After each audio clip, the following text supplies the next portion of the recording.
नमस्कार, स्वागत है आपका। मैं हूं आपके साथ अनंत। गुरु गुड़ ही रहे, चेला चीनी हो गए। आदिकाल से राजनीति में गुरु शिष्य परंपरा रही है। इसके उदाहरण हमारे पौराणिक और धर्म ग्रंथों में मिलते रहे हैं। गुरु की महत्ता को सत्यापित करने वाली कहानियां मर्यादा पुरुषोत्तम राम के गुरु वशिष्ठ ऋषि, कृष्ण के गुरु सांदीपन ऋषि, सम्राट अशोक के गुरु उपगुप्त और चंद्रगुप्त के गुरु चाणक्य की मिसाल दी जाती है। लेकिन आधुनिक राजनीति में खास बात यह है कि गुरु गुड़ ही रह जाते हैं और चेला चीनी हो जाते हैं। कुछ शिष्यों ने तो ऐसी गुरु दक्षिणा दी कि बहुत से गुरुओं ने गुरु बनने से तौबा कर ली। आज की राजनीति में इसके जीवंत उदाहरण हैं। समाजवादी पार्टी अध्यक्ष अखिलेश यादव और पार्टी महासचिव के गुरु और पार्टी के संरक्षक मुलायम सिंह यादव, बीजेपी के मार्गदर्शक मंडल के सदस्य लालकृष्ण आडवाणी और उनके शिष्य नरेंद्र मोदी समेत कई नेता, कांग्रेस उपाध्यक्ष राहुल गांधी के राजनीतिक गुरु दिग्विजय सिंह। आजकल शिष्य ऐसे गुरु घंटाल हो गए हैं कि मौका पाते ही अपने राजनीतिक गुरु भी बदल लेते हैं। गुरु पूर्णिमा के इस पावन पर्व पर इसी विषय पर है, गुरु गुड़ ही रहे, चेला चीनी हो गए।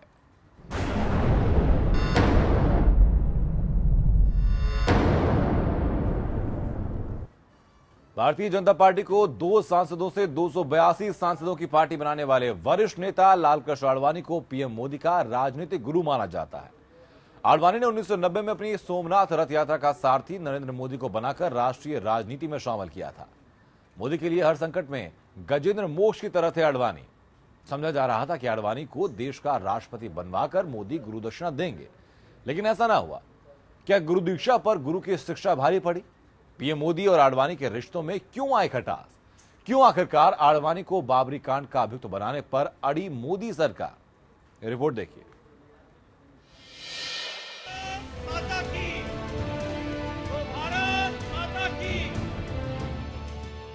बीजेपी का ये 4 बरस पहले यानी 2013 का गोवा अधिवेशन है, जिसमें गुरु गुड़ ही रह गए थे और चेला चीनी हो गए। नरेंद्र मोदी लालकृष्ण आडवाणी की बजाय भारतीय जनता पार्टी के सारथी हो गए थे। लालकृष्ण आडवाणी अतीत हो गए। आडवाणी चाहते थे कि बीजेपी किसी चेहरे के बगैर अपने आदर्शों के नाम पर 2014 का लोकसभा चुनाव लड़े। 2009 में आडवाणी के चेहरे को आगे करने के बावजूद बीजेपी को हार का सामना करना पड़ा था, लेकिन आरएसएस की व्यक्ति के बजाय लक्ष्य पर नजर रहती है। संघ के लक्ष्य को हासिल करने के लिए एक ऐसे राजनीतिज्ञ की जरूरत थी जो पैसा भी जुटा सके। गुजरात के सफल और उद्योगपतियों के प्रिय मुख्यमंत्री के रूप में नरेंद्र मोदी से बेहतर कोई हो ही नहीं सकता था। प्रमोद महाजन होते तो बात कुछ और होती, लेकिन मोदी को अपनी हथेली में संजोकर राजनीतिक पालन पोषण आडवाणी ने ही किया था, जिन्होंने 2002 में गोवा के इसी मंच पर तत्कालीन प्रधानमंत्री अटल बिहारी वाजपेयी ने मोदी को राजधर्म न निभाने पर चेतावनी दी थी और तत्काल प्रभाव से हटाने के लिए आमादा थे। 11 बरस पहले यही गोवा था और यही मंच, लेकिन तब गुरु शिष्य परंपरा का सर्वोत्कृष्ट उदाहरण देते हुए अपने दैनों में मोदी को छिपा लिया था और मुख्यमंत्री पद से हटने के अटल के फैसले को पलटने के लिए मजबूर कर दिया था। आडवाणी ने भगवान शिव को साक्षी बनाकर नरेंद्र मोदी की राजनीतिक दीक्षा दी थी। 1990 में सोमनाथ मंदिर गए थे, तब मोदी 3 दिन पहले पहुंच चुके थे। आडवाणी ने सोमनाथ से अयोध्या की यात्रा के लिए नरेंद्र मोदी को अपना सारथी बनाया। यहीं से मोदी का राष्ट्रीय राजनीति में पदार्पण हुआ था। यही नहीं, नरेंद्र मोदी को गुजरात का सीएम बनवाने में भी आडवाणी की ही भूमिका थी। नरेंद्र मोदी की हर सफलता से आडवाणी का सीना 56 इंच का हो जाता था। ये आडवाणी ही थे जिनकी सिखाई कलाओं का नरेंद्र मोदी ने गुजरात में जमकर इस्तेमाल किया और 10 बरस तक एक छत्र राज किया। मोदी ने केशुभाई पटेल जैसे ताकतवर शत्रु को परास्त किया, जिनको अजेय माना जाता था। पटेलों के निर्विवाद नेता केशुभाई की पार्टी में भी जबरदस्त पकड़ थी, तब आडवाणी ही पीछे खड़े रहे। फिर नरेंद्र मोदी ने संजय जोशी को मैदान छोड़ने पर मजबूर कर दिया, जबकि आरएसएस में संजय जोशी का आज भी समर्थन हासिल है, लेकिन मोदी ने उन्हें बाहर का रास्ता दिखा दिया। अपनी राजनीतिक युद्ध कला से संघ को उन्होंने लुभा लिया। लौह पुरुष लालकृष्ण आडवाणी की क्षमता को एक बार फिर जांच लेने के बाद संघ अब और जोखिम नहीं उठाना चाहता था। संघ पर अब सावरकर विचारधारा का वर्चस्व हो चला था। गुरु गोलवलकर की राजनीति ने निर्विकार रहने की परंपरा मोहन भागवत को बहुत रास नहीं आती, सो गुरु चेले को आमने सामने खड़ा कर दिया। नरेंद्र मोदी सत्ता का अमृत कलश भला कैसे अपने राजनीतिक गुरु को दे देते? आडवाणी को ये कतई उम्मीद ना थी। उन्हें लगता रहा किसी दिन के लिए उन्होंने अपने शिष्य को योग्य बनाया था और उनका काबिल शिष्य उनके हाथ में सत्ता घट थमा देगा। लेकिन गोवा के अधिवेशन में सभागार मोदी मोदी के सहस्त्र नाम पाठ से गूंज उठा। लोह पुरुष ढह गया। कुछ कैमरों ने पिघलते लोहे को देख लिया, लेकिन राजनीति में आंसुओं का कोई मोल नहीं होता। आडवाणी अस्ताचल के सूरज हो गए, भीष्म पितामह बन गए और पराजय स्वीकार कर ली। लेकिन चाहते रहे एक दिन मोदी उन्हें ऐसी राजनीतिक गुरु दक्षिणा दें कि उनकी उत्तरायण में वह अपने राजनीतिक जीवन का त्याग कर दें। धीरे धीरे लार्जर देन लाइफ कद वाले मोदी से अब यही उम्मीद की जा रही थी कि राष्ट्रपति पद की गुरु दक्षिणा अपने गुरु को देकर भारतीय हिंदू परंपरा का वे निर्वाह करेंगे। उसी सोमनाथ की मीटिंग में खुद प्रधानमंत्री मोदी ने अमित शाह और केशु भाई की मौजूदगी में अपने दिल खोलकर आडवाणी जी को कहा था। इसी तरह प्रतिष्ठाजनक विदाई की उम्मीद आडवाणी के विश्वास में बदल गई। लेकिन मोदी ने आडवाणी को खाली हाथ छोड़ दिया, क्योंकि राजनीति का जो पाठ पीएम मोदी ने सीखा था उसमें साफ था, कान मत दो, गांधारी रोती है कि तुम्हारी आत्मा अभिश्रापित होती है। युद्ध की बेला में भावना संवेदना सोती है। अंशुमन त्रिपाठी, एपीएन। गुरु शिष्य की परंपरा में एक और जोड़ी सामने आती है समाजवादी पार्टी में, लेकिन ये जोड़ी ना होकर एक तीकड़ी है। समाजवादी पार्टी को एक एक ईंट रखकर खड़ा करने वाले और उत्तर प्रदेश से लेकर केंद्र की राजनीति में निर्णायक भूमिका निभाने की स्थिति में पहुंचाने वाले मुलायम सिंह यादव तो गुरु हैं और शिष्य के तौर पर रामगोपाल यादव, शिवपाल यादव और अखिलेश यादव है। शिवपाल यादव तो अपने गुरु के साथ खड़े हुए हैं, लेकिन रामगोपाल और अखिलेश यादव ने दिखा दिया कि वो गुरु से आगे निकलने की तैयारी में है।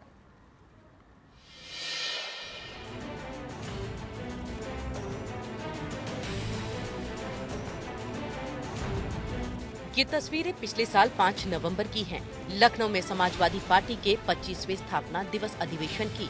देश की समाजवादी राजनीति के तमाम बड़े चेहरे इस सम्मेलन में उपस्थित रहे और राजनीतिक तौर पर इस अधिवेशन ने समाजवादी परिवार में चल रही कला को ढांपने की कोशिश की। लेकिन ये कला जारी रही और 3 जनवरी को हुए सम्मेलन में गुरु को पीछे छोड़ दिया गया। राजनीति में एक कहावत है कि राजनीतिक हवा के रुख को समझने वाला चुनावी नतीजों से पहले ही सत्ता की रेस जीत चुका होता है। समाजवादी पार्टी में छिड़े विवाद के बीच रामगोपाल यादव भी कहीं न कहीं हवा के रुख को समझने वालों में से एक माने गए हैं। उन्होंने पार्टी के अंदर अखिलेश यादव के पक्ष में हवा के जिस रुख को कई महीने पहले ही पहचान लिया था। जनवरी में हुए पार्टी के राष्ट्रीय अधिवेशन में करीब 90% विधायकों की उपस्थिति ने सही साबित कर दिया। मुलायम को गुरु मानने वाले रामगोपाल ने अखिलेश यादव को पार्टी का अध्यक्ष नियुक्त करवा दिया और मुलायम सिंह को पार्टी का संरक्षक। गुरु और शिष्य परंपरा करीब काफ़ी ख़त्म हुई है। इसमें सेल्फिश मोटिव ज़्यादा है, इसलिए गुरु जो बना है कुछ सेवा करके बना होगा और गुरु हमेशा शिष्य को आगे बढ़ाना चाहेगा। लेकिन आज की दुनिया में इतना सेल्फिश मोटिव हो गया है, और ख़ास तौर से राजनीति में, कि वो चाहते हैं कि इस गुरु को कानून से हटाए। गुरु उससे ज़्यादा समझदार है ना, और ज़्यादा उनके छाया हुआ है, तो चाहते हैं ये हटे सामने से तो हम उसकी जगह ले लें। 3 जनवरी के अधिवेशन में जो कुछ हुआ उसे भले ही मुलायम सिंह गुट ने असंवैधानिक बताया हो, लेकिन पार्टी का संविधान लिखने वाले रामगोपाल यादव ने सब कुछ नियमों के तहत ही किया। पार्टी के संविधान में लिखा है कि अगर पार्टी के 40% निर्वाचित पदाधिकारी राष्ट्रीय अधिवेशन की मांग करते हैं तो पार्टी महासचिव राष्ट्रीय अधिवेशन बुला सकता है। सपा के संविधान में ये भी लिखा है कि किसी भी अधिवेशन में अगर राष्ट्रीय अध्यक्ष शामिल नहीं होता तो उसमें उपाध्यक्ष का शामिल होना अनिवार्य है। इसके अलावा सबसे बड़ी बात ये है कि पार्टी अध्यक्ष को हटाने की प्रक्रिया या उस पर महाभियोग चलाने के बारे में पार्टी संविधान में कुछ भी नहीं कहा गया, जिसका फायदा उठाते हुए रामगोपाल यादव ने अखिलेश यादव के हाथों में पार्टी की बागडोर सौंप दी। रामगोपाल यादव की अखिलेश यादव से करीबियों की वजह इन दोनों का ज्यादा शिक्षित होना माना जाता है। 2012 में वे अखिलेश को मुख्यमंत्री बनाने के लिए शिवपाल यादव को बुरा बनाने से भी नहीं हिचके। समाजवादी पार्टी के प्रमुख नेताओं में से एक रामगोपाल यादव का जन्म 29 जून 1946 को उत्तर प्रदेश के इटावा जिले में हुआ था। रामगोपाल यादव ने भौतिकी और राजनीतिक विज्ञान दोनों ही विषयों में स्नातकोत्तर की डिग्री और इसके बाद उन्होंने आगरा से पीएचडी की। 1992 में पहली बार वो राज्यसभा चुनाव में निर्वाचित हुए तथा विज्ञान और तकनीकी एवं पर्यावरण एवं वन समिति के सदस्य रहे। इसके बाद 1998 के राज्यसभा चुनाव में वे दोबारा निर्वाचित हुए। 2004 के लोकसभा चुनाव में भी वे संभल क्षेत्र से निर्वाचित हुए। जानकारों के मुताबिक मुलायम सिंह यादव अच्छी तरह से जानते थे कि वे उत्तर प्रदेश की राजनीति को तो अपनी तरह से देख सकते हैं, लेकिन राष्ट्रीय स्तर पर उन्हें एक पढ़े लिखे, अंग्रेजी की समझ रखने वाले विश्वसनीय व्यक्ति की जरूरत है। हमेशा से परिवार को तवज्जो देने वाले मुलायम को इसके लिए अपने चचेरे भाई रामगोपाल यादव से बेहतर दूसरा कोई नजर नहीं आता था। उन्होंने 1992 में समाजवादी पार्टी के गठन के बाद पार्टी का संविधान बनाने से लेकर तमाम तरह के दस्तावेजी और दिल्ली की राजनीति का सारा काम रामगोपाल यादव को सौंप दिया। मुलायम सिंह यादव भी कई बार कह चुके हैं कि संसद की छोटी से छोटी बहस में बोलने से पहले वो रामगोपाल से सलाह जरूर लेते हैं। पिछले साल से समाजवादी पार्टी में चल रही उठापटक में रामगोपाल यादव अखिलेश खेमे की ओर से मुख्य भूमिका में हैं। मुलायम सिंह यादव ने उन्हें 2 बार पार्टी से निकाला और वापस भी ले लिया। जानकारों की माने तो मुलायम को रामगोपाल की राजनीतिक काबिलियत और पार्टी में उनकी अहमियत की पूरी जानकारी है और इसलिए वो रामगोपाल से पूरी तरह से अदावत नहीं लेना चाहते हैं। केंद्रीय स्तर पर रामगोपाल यादव के कद को इस बात से भी समझा जा सकता है कि अन्य पार्टियों के नेता भी दिल्ली में सपा से जुड़े मुद्दों पर मुलायम के पास सिर्फ रामगोपाल से ही बात करते थे। Bureau report, APN।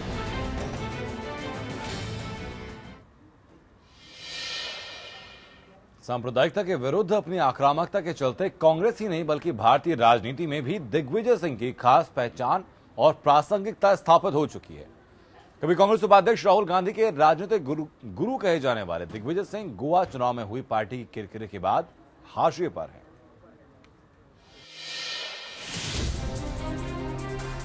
Congress party में ऐसे बड़े नेताओं की कमी है जो खुलकर बीजेपी और राष्ट्रीय स्वयंसेवक संघ पर प्रहार करते रहे।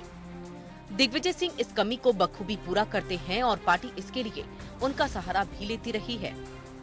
दिग्विजय सिंह की खास शैली ने मीडिया में सुर्खियां भी खूब बटोरी और एक बड़े राष्ट्रीय राजनेता की हैसियत भी, लिहाजा कांग्रेस के बाहर भी उनके कद का लोहा माना जाने लगा। राहुल गांधी को प्रधानमंत्री बनवाने की पहल वकालत दिग्विजय ने ही की और वो राहुल गांधी के गुरु या सलाहकार भी माने जाने लगे। साल 1977 की धुर कांग्रेस विरोधी लहर में भी वो पहली बार विधानसभा का चुनाव जीतकर कांग्रेस के विधायक निर्वाचित हुए। बाबरी मस्जिद प्रकरण के बाद हुए दंगों के कारण बर्खास्त की गई बीजेपी सरकार के कार्यकाल के बाद राष्ट्रपति शासन के दौरान दिग्विजय मध्य प्रदेश कांग्रेस कमेटी के अध्यक्ष बने और 1993 के विधानसभा चुनाव में कांग्रेस को बहुमत मिला। तब कांग्रेस विधायक दल के नेता और 3 बार मुख्यमंत्री रहे श्यामचरण शुक्ल को मतदान में पराजित कर वो मुख्यमंत्री भी बने थे। 10 साल तक लगातार मध्य प्रदेश के मुख्यमंत्री बने रहने का इतिहास उन्होंने रचा तो साल 2003 के विधानसभा चुनाव में अब तक की सबसे कम सीटों 230 में से 38 के साथ सत्ता से बाहर होने का भी अनचाहा रिकॉर्ड बनाया। प्रदेश की राजनीति से दूर होते हुए उन्होंने दिल्ली में अपना डेरा डाला। अखिल भारतीय कांग्रेस कमेटी के महासचिव के रूप में अपनी नई पारी की शुरुआत भी की। महासचिव तो 1 दर्जन और थे, लेकिन अपने आप को केवल अपने प्रभार वाले राज्य तक सीमित न करते हुए कांग्रेस के ऐसे अघोषित प्रवक्ता बन गए जो हर मुद्दे पर अपनी फौरी प्रतिक्रिया देते हुए संघ और बीजेपी पर तीखा हमला करते रहे। कई बार कांग्रेस पार्टी ने उनके बयानों से किनारा भी किया, लेकिन उन्हें सार्वजनिक बयानबाजी से भी नहीं रोका। मध्य प्रदेश के मुख्यमंत्री रहते हुए उन्होंने आरोप लगाया कि चरमपंथी घटनाओं में राष्ट्रीय स्वयंसेवक संघ से जुड़े लोग शामिल हैं और वो अपने इस आरोप पर लगातार कायम भी रहे।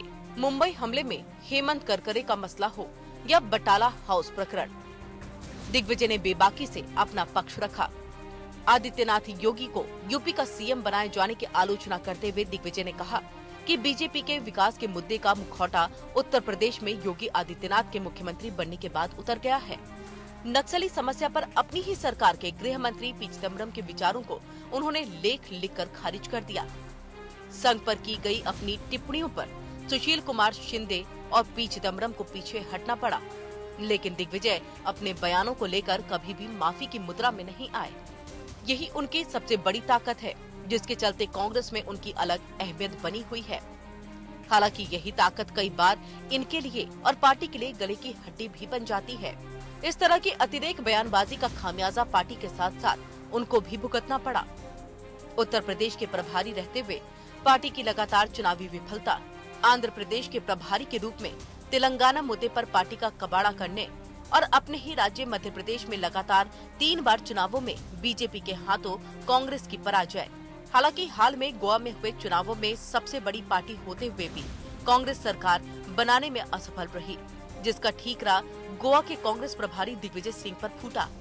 माना गया है कि दिग्विजय ने पूरे मामले पर गंभीरता नहीं दिखाई, जिसका खामियाजा कांग्रेस को भुगतना पड़ा और राज्य में दूसरे नंबर की पार्टी होने के बावजूद बीजेपी सरकार बनाने में कामयाब रही।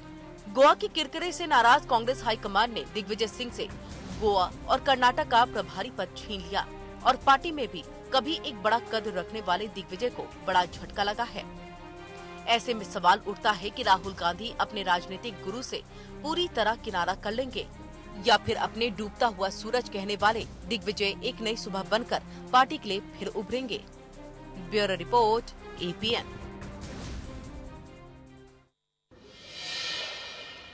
राजनीति में गुरु शिष्य परंपरा की शुरुआत और फिर गुरु को हाशिए पर डालने की घटनाओं के बारे में वरिष्ठ पत्रकार विनोद अग्निहोत्री से बात की हमारे संवाददाता सुमंत ने।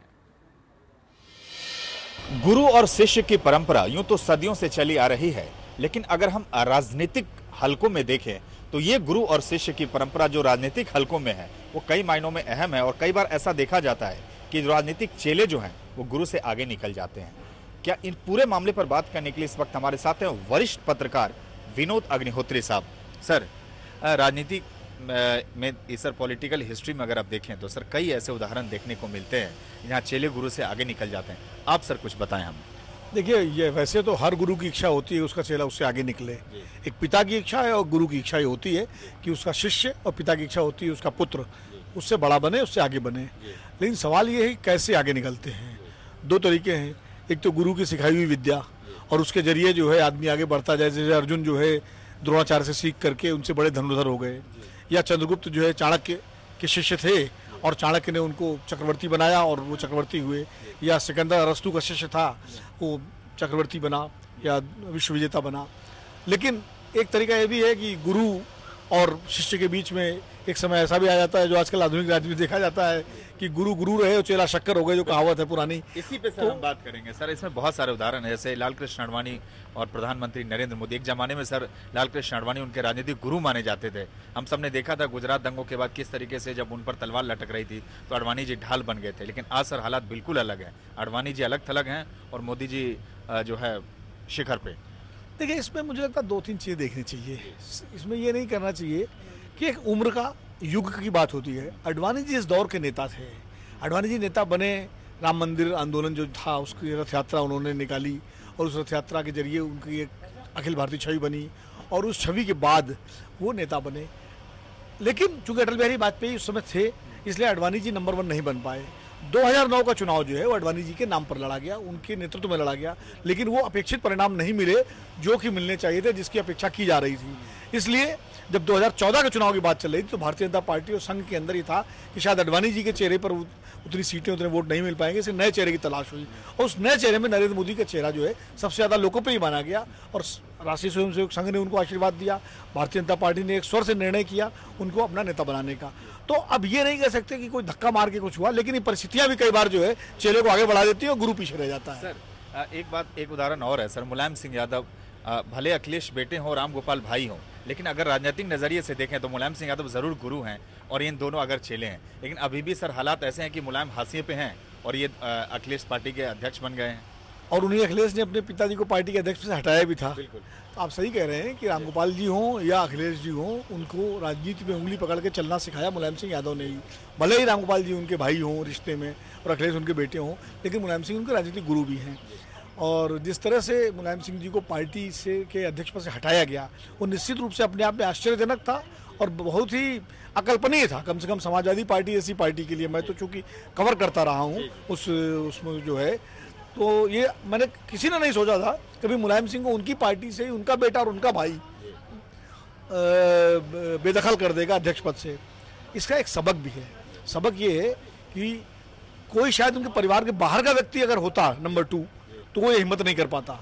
तो कई बार जब अपने परिवार को आगे बढ़ाते हैं तो ये खतरा भी रहता है जो मुलायम सिंह जी के सामने आया। अब उसमें एक थ्योरी और भी है कि मुलायम सिंह जी, कुछ लोग कहते हैं कि ये सारा नाटक है और बेटे को आगे बढ़ाने के लिए और भाइयों की चुंगल से निकालने के लिए मुलायम सिंह जी ने इसकी पटकथा लिखी।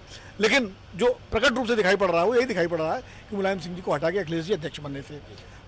एक आखिरी सवाल सर, आज के दौर में अगर हम देखें ये राजनीतिक हलकों में या बाकी हलकों में, तो क्या टिप्पणी करना चाहेंगे आप ये गुरु और शिष्य के रिश्तों पे? देखिए, राजनीति बड़ी निर्मम चीज़ है और राजनीति में कोई रिश्ता स्थायी नहीं होता। गुरु शिष्य तो छोड़िए, जब पिता पुत्र का रिश्ता स्थायी नहीं होता। अजात शत्रु का आप इतिहास में देख लीजिए, उसने पिता को कैद करके और वो राजा बना। कंस जो था वो अपने पिता को कैद करके राजा बना। उसके बाद औरंगजेब अपने पिता को कैद करके राजा बना। तो ये मतलब राजनीति बड़ी निर्मम चीज़ है, उसमें गुरु और शिष्य जो है वो रिश्ते भी समय और परिस्थितियों के हिसाब से ही बदलते रहते हैं। देखिए, वरिष्ठ पत्रकार विनोद अग्निहोत्री, और इन्होंने बिल्कुल सही कहा कि राजनीति में गुरु और शिष्य के जो रिश्ते हैं वो भी समय और परिस्थिति के हिसाब से बदलते रहते हैं और इसकी बानगी भी हमें देखने को मिलते रहते हैं। कैमरामैन संदीप लोहिया के साथ सुमंत कुमार, APN, दिल्ली। फिलहाल हमारी खास पेशकश में सिर्फ इतना रुकेंगे ब्रेक के लिए। ब्रेक के उस पार खबरें APN पर लगातार जारी रहेंगी।